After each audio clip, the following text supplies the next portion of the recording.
चुकूनही अंघोळ न करता स्वयंपाक करू नका. घडतील या विचित्र गोष्टी.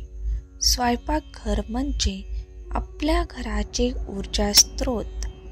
या ठिकाणावरून आपल्याला सर्व कामासाठी ऊर्जा मिळते. स्वयंपाकघर हे आपल्या घरातील एक पवित्र स्थान आहे. या ठिकाणी अन्नपूर्णा देवीचा वास असतो. ज्या घरावर अन्नपूर्णा देवी प्रसन्न असते त्या घरात आनंदाचे वातावरण असते. अशा काही चुकीच्या गोष्टी होत असतात, त्यामुळे देवी अन्नपूर्णा घरातून निघून जाते. अंघोळ न करता चहा बनवतात आणि इतरांना सुद्धा देतात. यामुळे घरात अशुद्धी निर्माण होते. सर्वांना सकाळी कामानिमित्त लवकर बाहेर जायचे असते. अशा वेळी सुद्धा न अंघोळ करता स्वयंपाकघरात जाऊन काम करतात. अशा वेळी सुद्धा अन्नात अशुद्धी मिसळली जाते. अंघोळ न करता अन्न शिजवले की त्याची पवित्रता राहत नाही.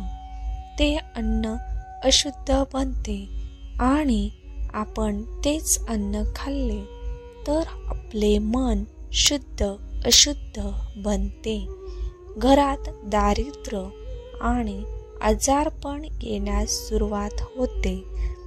स्वयंपाकघरात प्रवेश करण्याआधी अंघोळ करावी आणि त्यानंतर स्वयंपाकघर झाडून पुसून स्वच्छ करावे.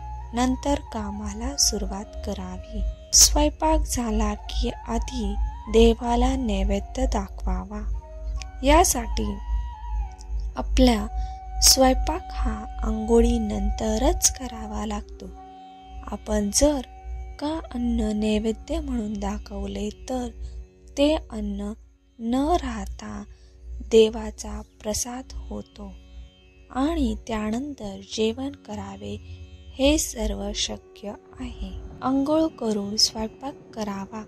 असे केल्याने घरामध्ये सकारात्मकता राहते व कोणीही आजारी पडत नाही. अन्नपूर्णा देवी सदैव प्रसन्न राहते.